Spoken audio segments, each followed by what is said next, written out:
We are going to discuss a very long problem. That's 1-6, P1-6 with only three requirements. However, the solutions are very long.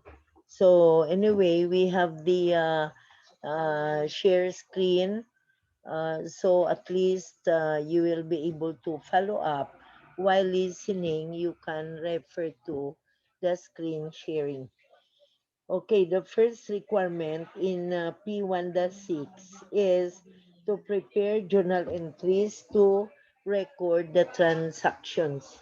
So we have now the transactions during May with letter A, purchased raw materials at a cost of 45,000 and general factory supplies at a cost of 13,000 on account. Recorded materials and supplies in the materials account. So for this, our entry is to debit materials and to credit accounts payable. Now take note that we are using only one account, and that is materials, in order to record the materials and as well as the factory supplies. In letter B, issued raw materials to be used in production costing 47,000 and miscellaneous factory supplies costing 15,000. So for the entry for letter B transaction, we are going to debit work in process for 47,000 and then debit to factory overhead for indirect materials 15,000 and credit to materials for total of 62,000.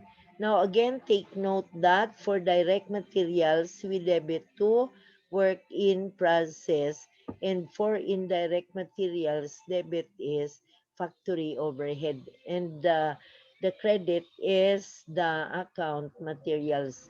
Letter C, recorded the payroll and the payments to employees as follows. Factory wages, including 12,000 of indirect labor. Factory wages is a total of 41,000. Selling the administrative salaries, 7,000. Additional account titles include wages payable and payroll. Ignore payroll withholdings and deductions. Now it mentions about additional account titles because the post-closing trial balance as of April 30, 2016 does not include wages payable and payroll. So again, we have to create this as additional accounts. So for letter C, we now debit to payroll for a total of 48,000. That's 41,000 and 7,000, and credit to wages payable for 48,000. Also, in letter C, second entry, we debit to wages payable for 48,000 and credit to cash. In letter D, distributed the payroll. Take note that the debit to payroll is 48,000. So we are going to distribute this. Debit to work in process for direct labor. 41,000 is the total factory wages. We deduct 12,000, which is indirect labor. So 29,000 is the amount for direct labor, which we debit to work in process.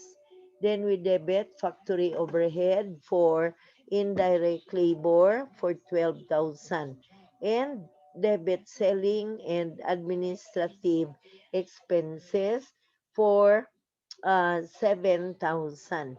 So all in all, we have the credit to payroll 48,000. That was the amount debited in letter C.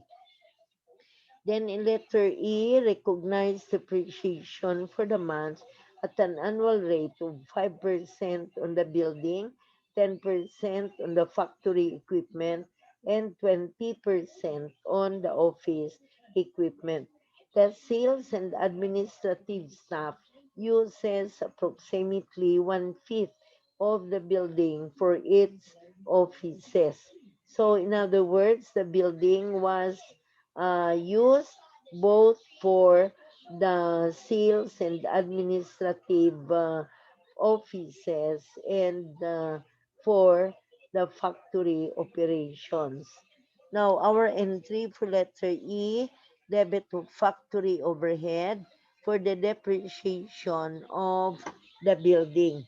You will notice in the post-closing trial balance, we have the building with the amount of 480,000. And we have the depreciation rate for the building equal to 5%. So you multiply 480,000 on the building, you multiply that by the annual rate of 5%. So you get the amount of 24,000. And we divide 24,000 by 12 because the current operations are good only for the month of May.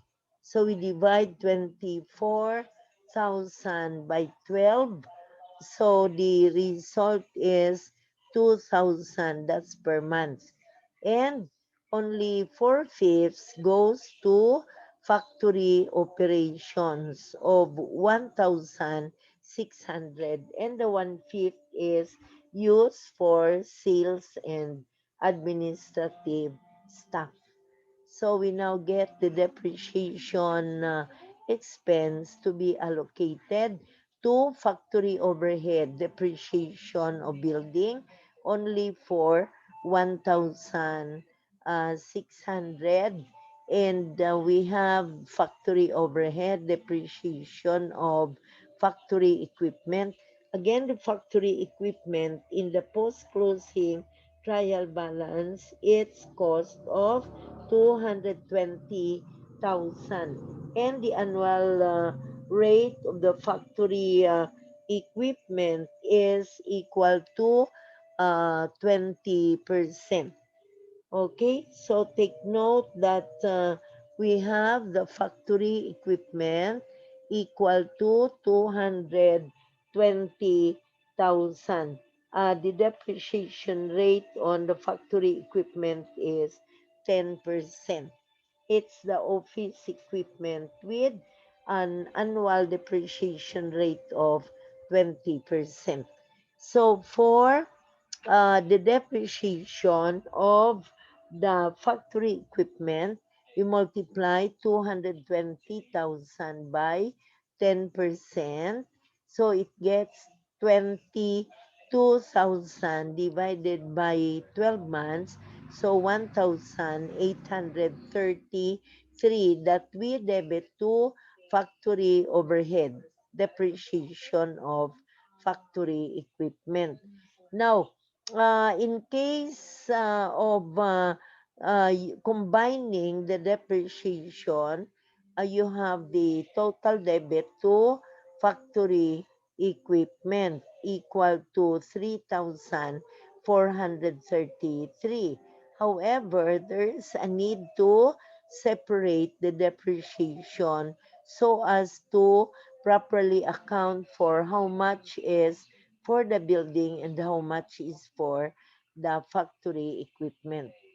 Now we also debit selling and administrative expense for 400. That's now your amount of depreciation applicable to the factory building. The total is 2,000 per year. 1,600 is debited to factory overhead pertaining to factory operations. 4/5 and only one-fifth pertains to selling and administrative functions. So you have the debit of 400. Then we have also to debit depreciation of office equipment. It's still debited to selling and administrative expense. Take note in the post-closing trial balance, your office equipment has a value of 60,000, and that is with an annual depreciation rate of 20%. So 60,000 times 20%, it's 12,000 per year. So monthly, it's 1,000 that we debit to selling and administrative expense for 1,000. And for the credits, accumulated depreciation on the building, total of 2,000. And accumulated depreciation on factory equipment is 1,833. And accumulated depreciation on the office equipment is equal to 1,000. Now take note that we have various accounts used, the fact that these items of depreciation, we have to allocate, no? Some of these apply to factory operations. That's why we debit to factory overhead, while some pertain to sales and office functions. So we have to debit selling and administrative expense. So again, take note in letter E, we have a very long set of debits and credits. Now, in letter F, incurred other expenses totaling 11,000. One-fourth of this is allocable to the office function. So, in letter F, we now debit to factory overhead. The amount of 11,000 we multiply by 3/4. So, pertaining to factory operations. Ang one-fourth pertains to office function. So it means debit to selling and administrative expense. The selling as well as the administrative expenses are lumped in only one account. So that's selling and administrative expense for one-fourth. So the credit is to accounts payable. We do not credit cash because in letter F, it mentions only incurred, meaning it's not yet paid. Letter G, transferred total factory overhead cost to work in process. As factory overhead is one of the elements of manufacturing. So we now debit to work in process for 38,683, 38,683, and we credit to factory overhead. In other words, we are crediting factory overhead, closing it to work in process. And how is 38,683 taken? If we try to trace the debits to factory overhead, we now get factory overhead in letter B, debited for 15,000. Another is factory overhead in letter D for 12,000. Then we debit to factory overhead in letter E, 1,600 and 1,833. We also debit here factory overhead for 8,250 And now we close for 38,683. We have 15,000, add 12,000, add 1,600, and 1,833, and 8,250. We are adding this debits, and now we are going to credit to factory overhead, debiting to work in process. So for 38,683. We now have the finished goods account for 91,000 in letter H. It mentions completed and transferred goods with a total cost of 91,000 to the finished goods stockroom. So the amount is given.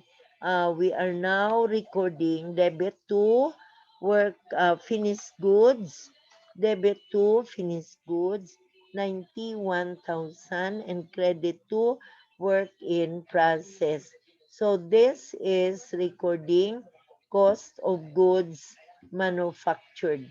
Recording cost of goods manufactured for 91,000.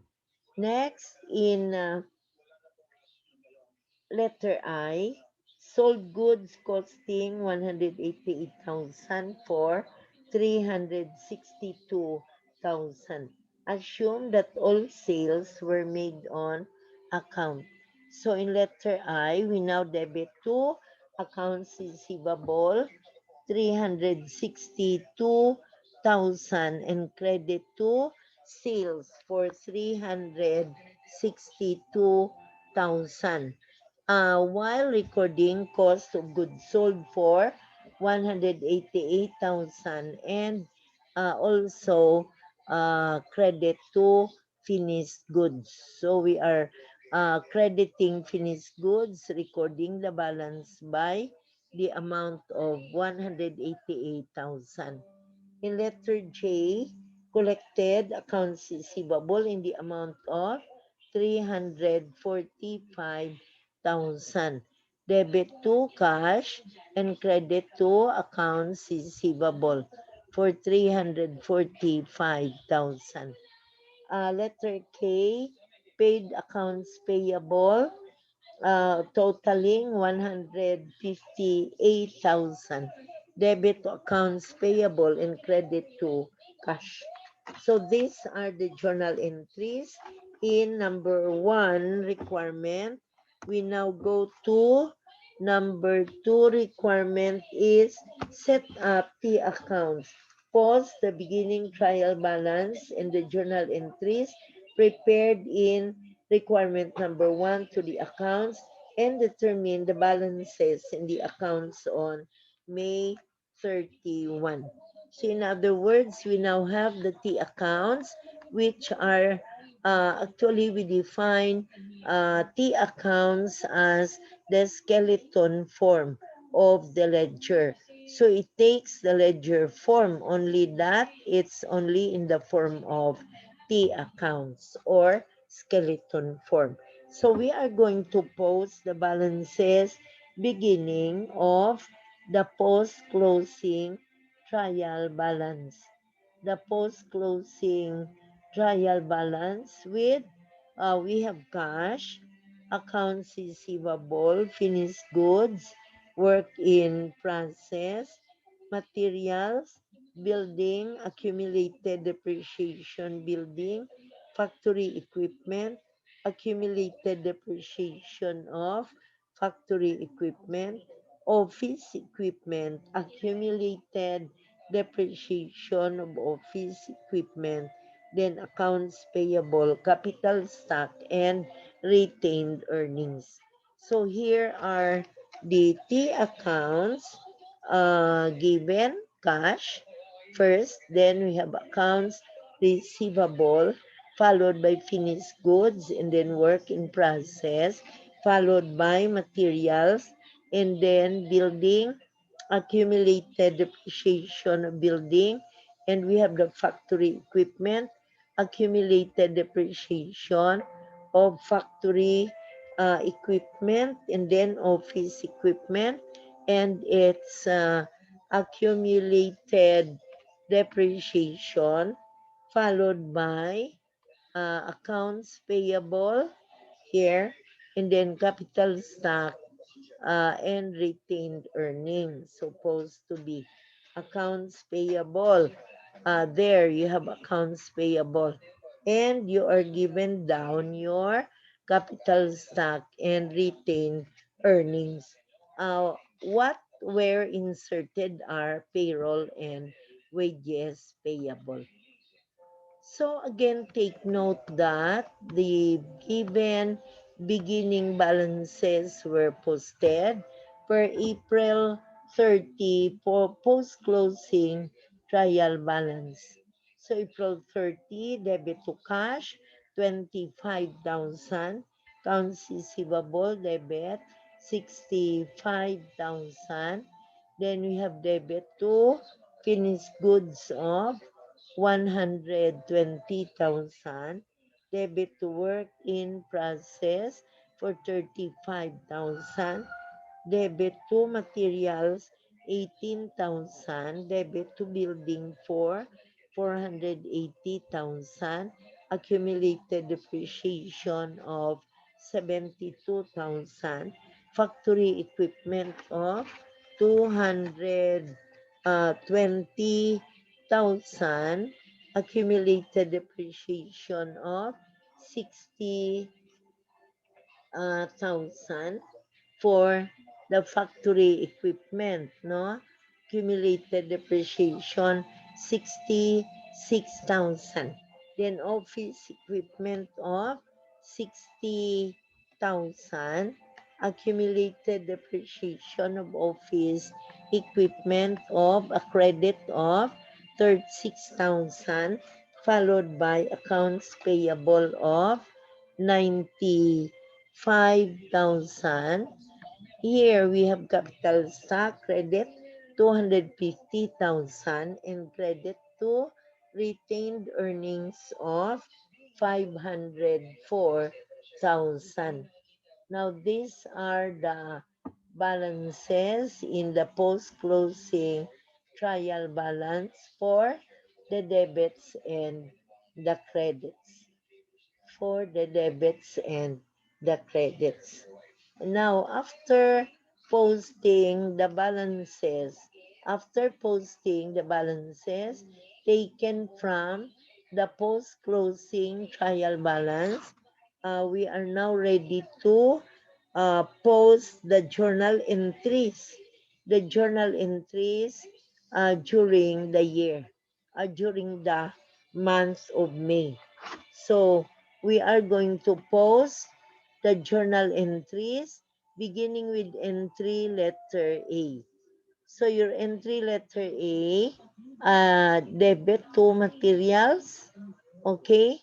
Debit to materials and credit. Another debit is factory overhead, okay? Debit to materials, also debit to factory overhead for 15,000. Here, debit to materials 45,000 in letter A. And then we have to debit also materials total for 58,000. So anyway, let's try to go back to the journal entries prepared, and we are going to post.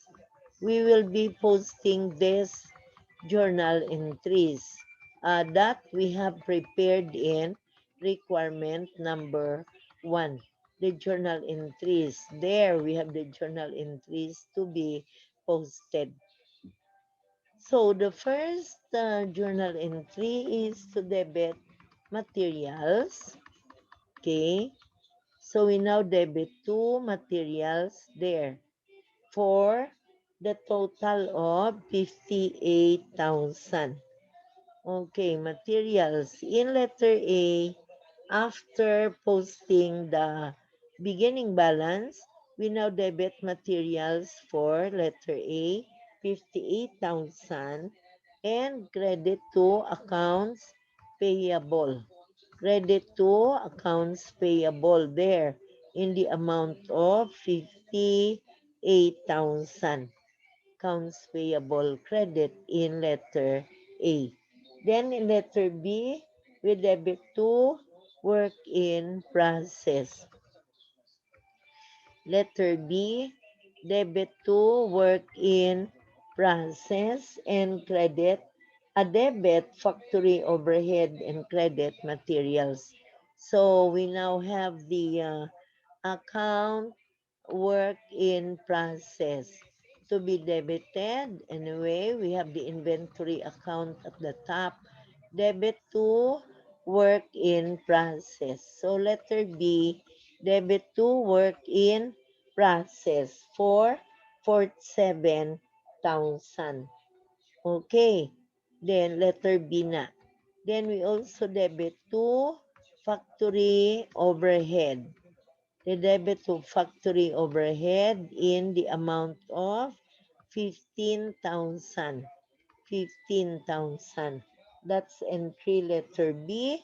And we credit to materials. Here, we have the account materials credit letter B for 62,000. The sum of 47 and 15. The sum of 47 and 15,000. Okay? So we finally credit to material 62,000. Then we have letter C, debit to payroll. Letter C, debit to payroll. There we have debit to payroll 48,000 and credit to wages payable for 48,000 in letter C. Then debit to wages payable in letter C and credit to cash.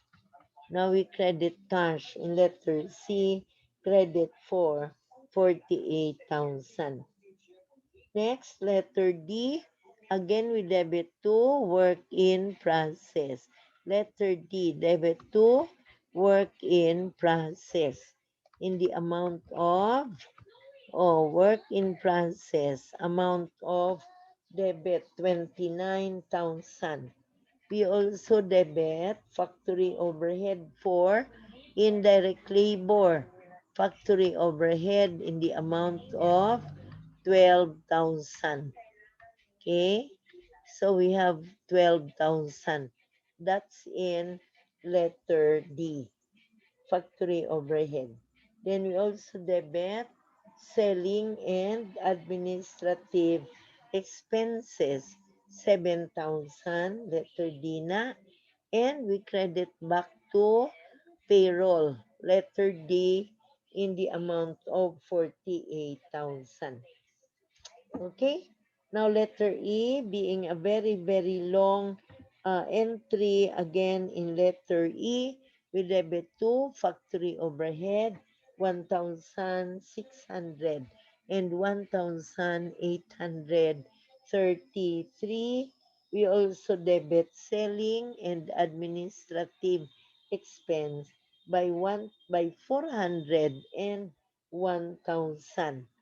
Okay? And we are going to credit accumulated depreciation. So credit accumulated depreciation for the three asset accounts, accumulated depreciation on the building. Letter E, credit for 2,000. Accumulated depreciation on factory equipment, credit 1,833, and on office equipment, accumulated depreciation is credited for 1,000.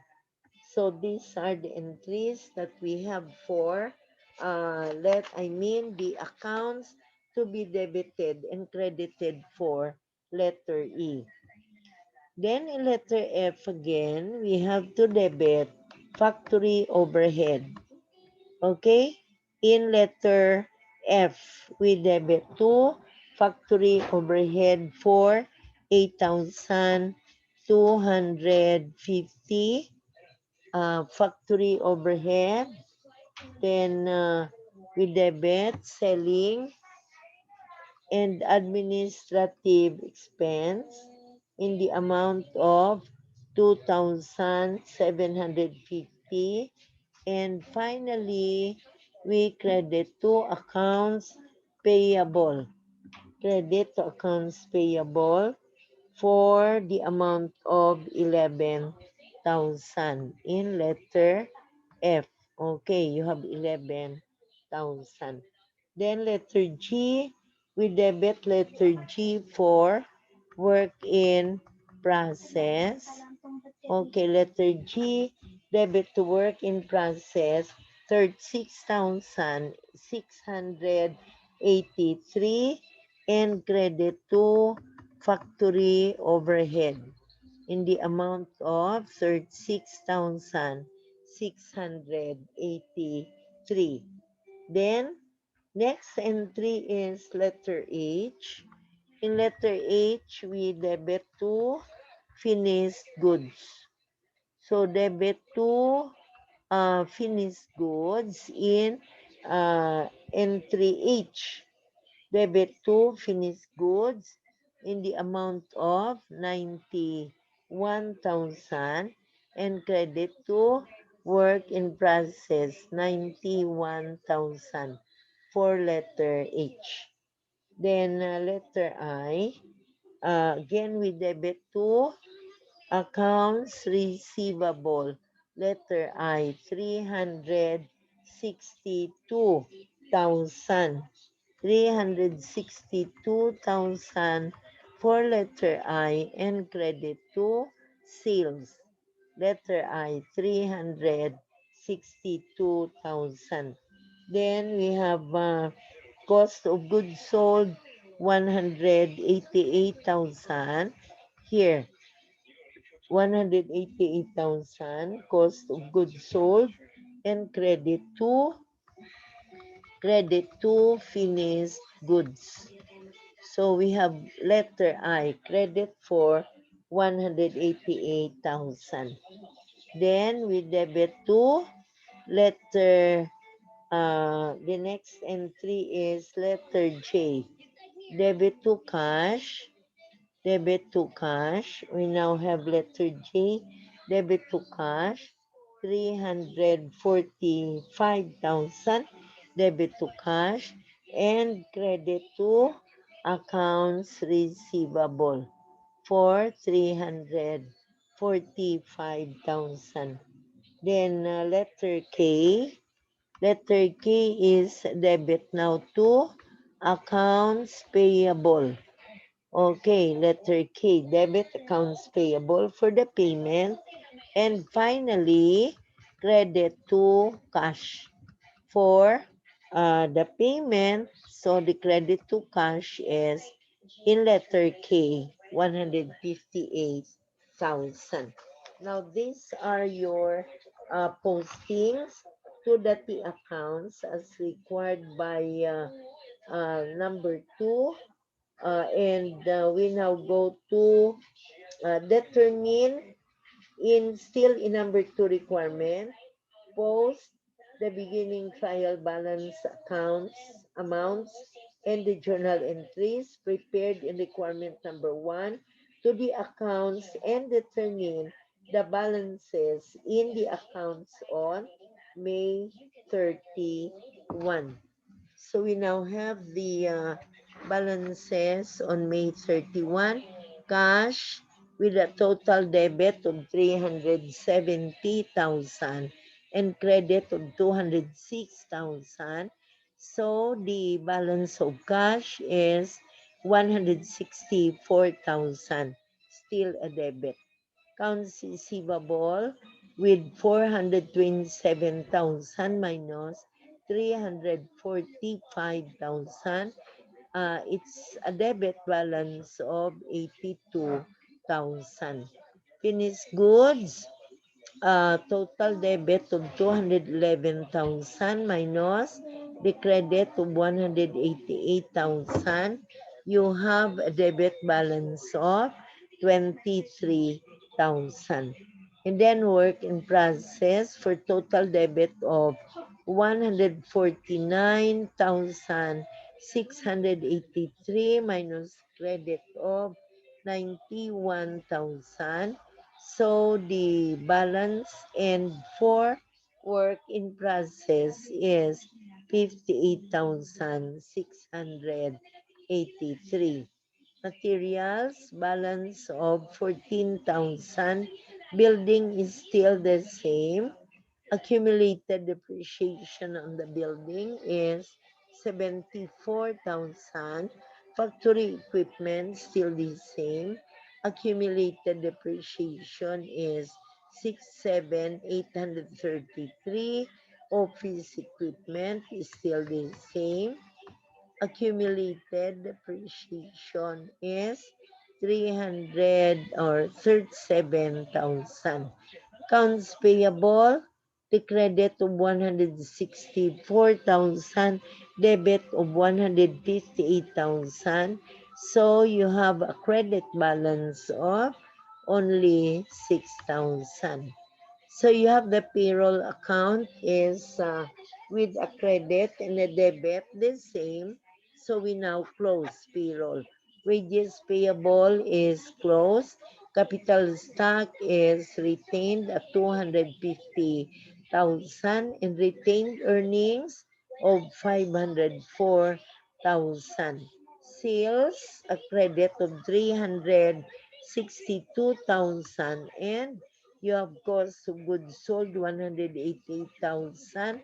Your factory overhead is 38,683 and close. And selling and administrative expenses with a debit of 11,150. Now, requirement number 3 is prepare a statement of cost of goods manufactured, an income statement, and a balance sheet. Round off amounts to the nearest whole dollar. So we have to round off to the nearest dollar. Now we have the name of the company for your heading, statement of cost of goods manufactured for the month ended May 31, 2016. So we have direct materials, we have inventory May 1, purchases for the month of May.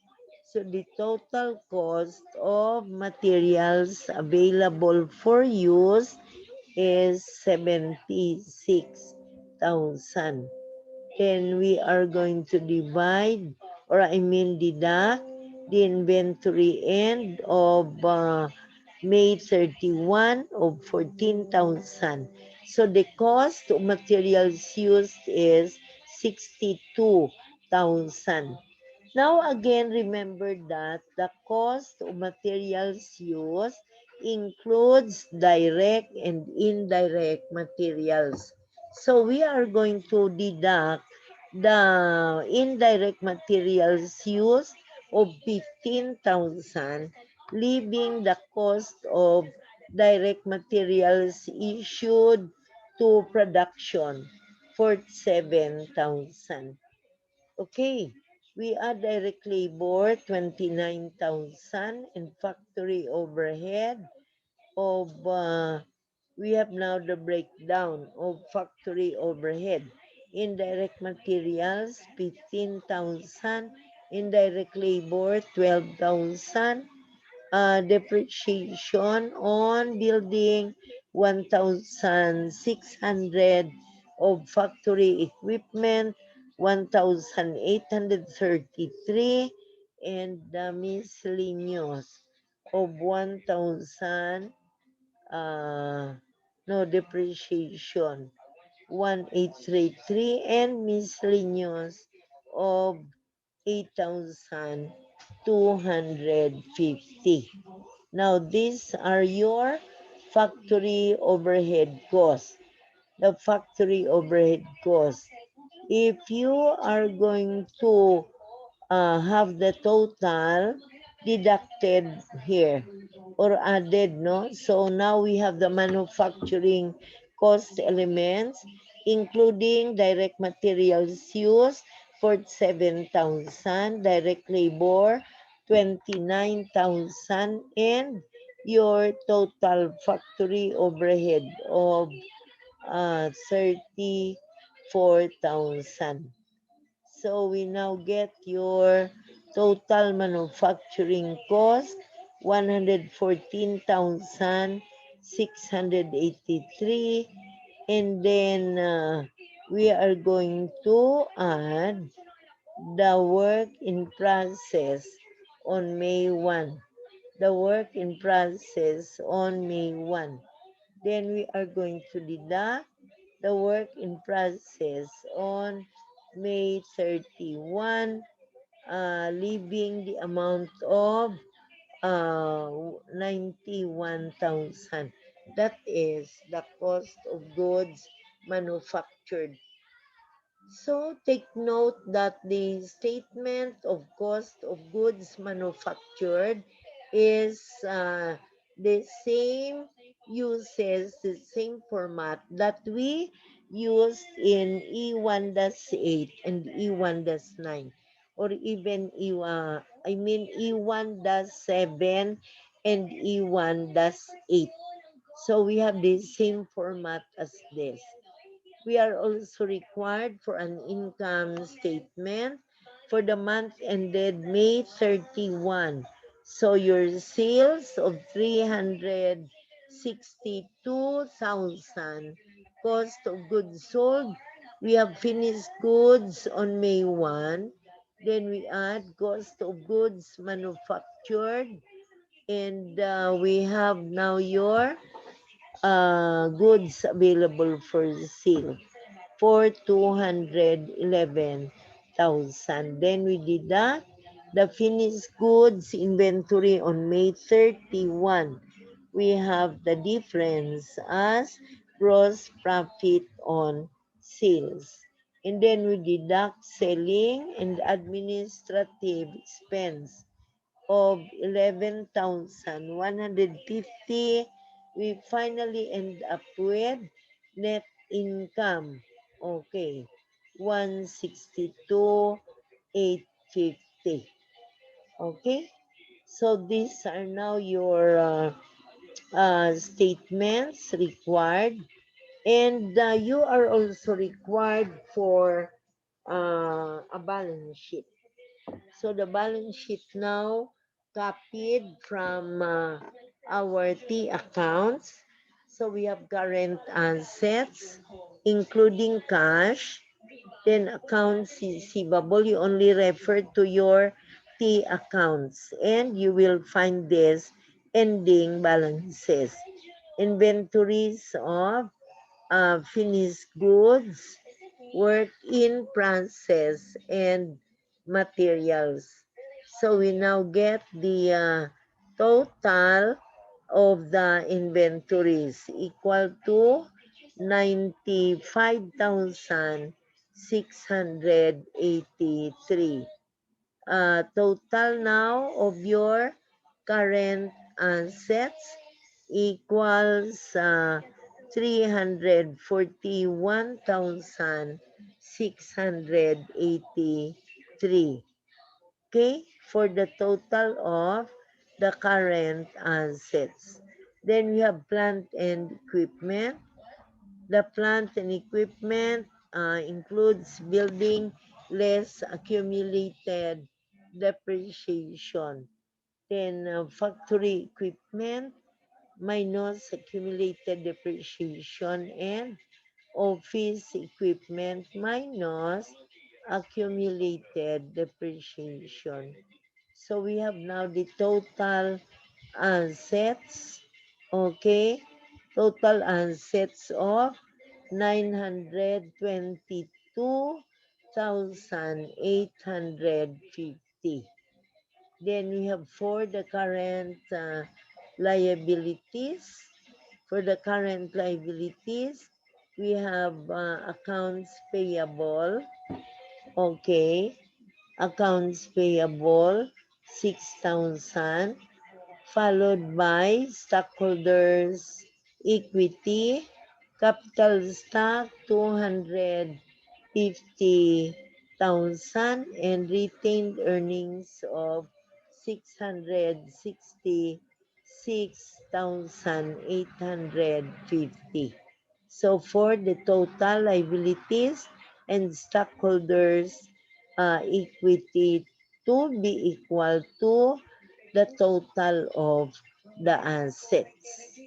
Okay, so we have now the retained earnings amount of 666,850 with the beginning balance in the trial balance, and then we add net income. Okay, so these are your requirements to 1-6. All right. Now, another problem that we are going to take up is related to job order costing. Job order costing that I'm now using 1-10, though we will be solving more problems in connection with job order costing. We have exercises that I have already assigned. So you now refer to P1-10, job order cost, journal entries, ending work in process, inventory analysis. Sultan Incorporated manufactures goods to special order and uses a job order cost system. During its first month of operations, the following selected transactions took place. So for the requirements, number one, prepare a schedule reflecting the cost of each of the four jobs. Two, prepare journal entries to record the transactions. Three, compute the ending balance of work in process. And four, compute the ending balance of the finished goods. Okay, so we now begin with the requirement number one, that we prepare a schedule reflecting the cost of the four jobs. Okay, so we have now the four jobs with jobs 101, 2, 3, and 4. And we have the total. First, we have the direct materials. Materials issued to the factory for the different job numbers. So the total of 16,700. For direct labor, we have for jobs 101 up to 104. So we have the direct labor cost. The factory overhead, as stated in letter E, miscellaneous factory overhead cost on account is 2,400. And we have now in letter G, factory overhead allocated as follows. So we have now for the four jobs. The total cost of each job, 1 down to 4, you are given the totals at the bottom. So we have the total cost of the four jobs of 45,500. Okay, so we are through with the schedule. Then number two, we prepare journal entries to record the transactions. Okay, so what are the journal entries? In letter A, materials purchased on account. So we have 37,000. Debit to materials and to credit accounts payable for 37,000. For the materials, we are given now 37,000 for purchases of materials. Then we debit to work in process for 16,700. Debit to factory overhead for 1,350, and credit to materials. 1,350 is for the indirect materials issued to production. Now, take note that you have materials in letter B for general use in the factory. This refers to your indirect materials that you are going to credit also to materials, but the debit is factory overhead. Then letter C, we debit to payroll for 23,050 for the total of 23,050. Okay, so you try to add factory wages and salaries. We have now the total of 23,050. So we have to allocate to work in process and to factory overhead. So the allocation debit to work in process for the amount of 20,800. That's the total amount spread to your four jobs. 20,800. Then the factory overhead is debited for your general work in the factory for indirect labor.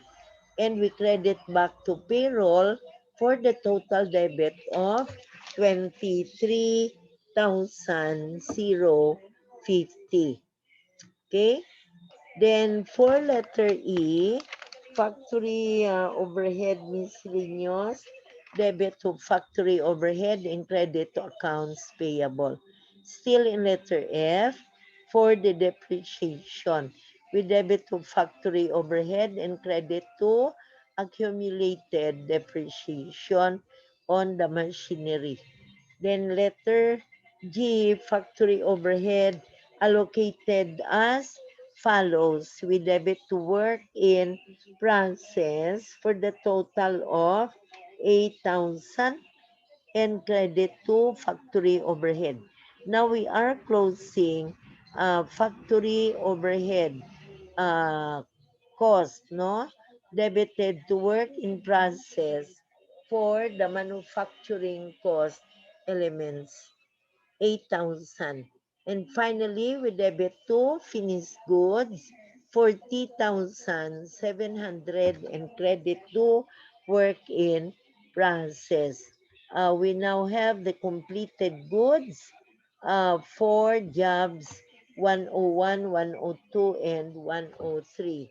So in other words, only three jobs were completed, only one, 2, and 3. But built, okay? So we are now debiting finished goods for the amount of 40,700 and credit to work in process. Okay, for the completed goods. Completed goods of 40,700. Then we now debit to accounts receivable. Accounts receivable for 39,000 and credit to sales. 39,000 and credit to sales. So finally, we debit to cost of goods sold and credit to finished goods. For the completed goods, we now have 40,700 billed. The two jobs were sold, only 101 and 102, though the three were completed. So in order to get the cost of the completed goods, we have to refer back to here. The completed jobs were 101, 102, 103. So the job number 104 remained in the work in process inventory. You add 6,100, 14,500, and 2,100, giving a total of 40,700 for the completed jobs. And billed, meaning sold for, total of 20,000. No, the cost of goods sold is 20,600. In other words, jobs 101 and 2 were sold.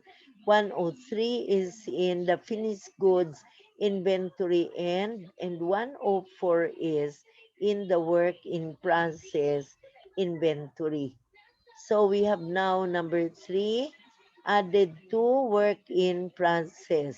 Here, direct materials, direct labor, and factory overhead, the total of 45,000 transferred to finished goods for the three jobs. So the work in process end is job 104.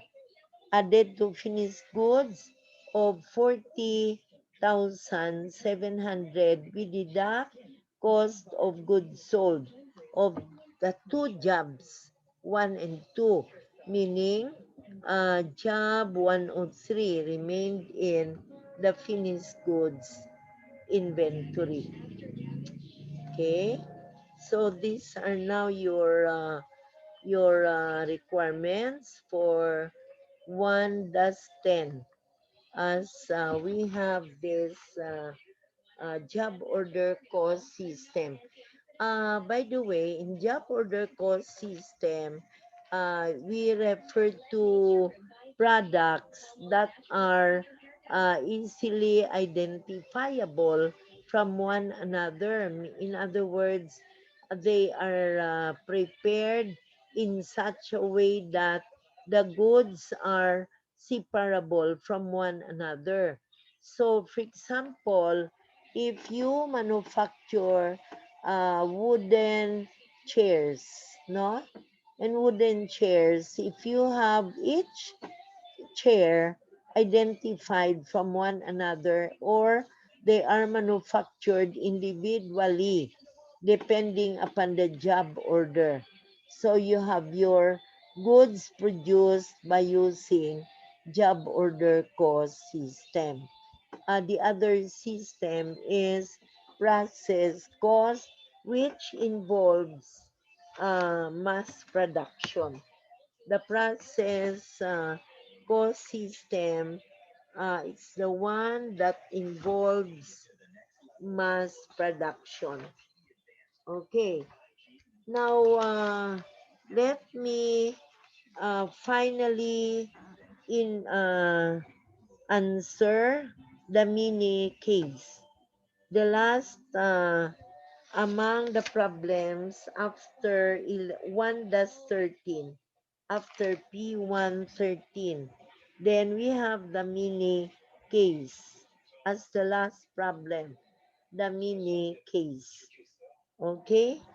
Mary Branson is the division controller and Robert Carson is the division vice president of Chandler Manufacturing Company. Due to pressures to meet earnings estimates for 2016, Carson instructs Branson to record as revenue 3 million of orders for computers that are still in production and will not be shipped until January 2017. Required.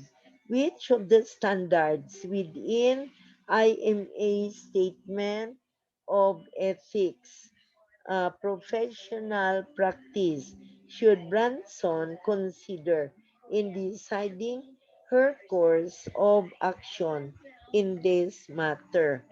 So in number one, the ethical standards which apply to this case are competency, integrity, and objectivity. Okay? I'll repeat in number one, the ethical standards which apply to this case are competency, integrity, and objectivity. Competency requires that Branson perform her professional duties in accordance with relevant laws.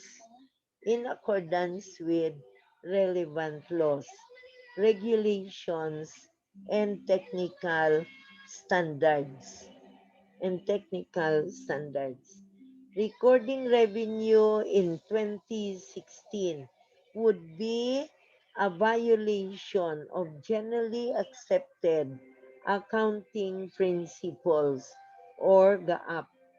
Integrity requires that Branson refrain from either actively or passively subverting the attainment of the organization's legitimate and ethical objectives and from engaging in activities which might discredit the profession. Objectivity requires that Branson communicate information fairly and objectively. So we have now which of the standards within IMA Statement of Ethical Professional Practice should Branson consider in deciding her course of action in this matter. So again, I'll repeat the ethical standards which apply to this case are competency, integrity, and objectivity. Competency requires that Branson perform her professional duties in accordance with relevant laws, regulations, and technical standards. Recording revenue in 2016 would be a violation of generally accepted accounting principles or GAAP. Integrity requires that Branson refrain from either actively or passively subverting the attainment of the organization's legitimate and ethical objectives and from engaging in activities which might discredit the profession. Objectivity requires that Branson communicate information fairly and objectively. Now, requirement number two, what should Branson do if Carlson does not quiz and still insists that he records the revenue in 2016? Number two, Branson should first explain to Carlson that recording the revenue in 2016 would be a violation of generally accepted accounting principles or GAAP. If Carlson persists, Branson should report the matter to the corporate controller. It would not be appropriate for Branson to report the matter to individuals outside of the organization unless she believes there is a clear violation of the law. Okay? So this now ends our lecture for chapter 1, additional problems. So we will continue solving problems on Thursday with the assigned problems that I gave.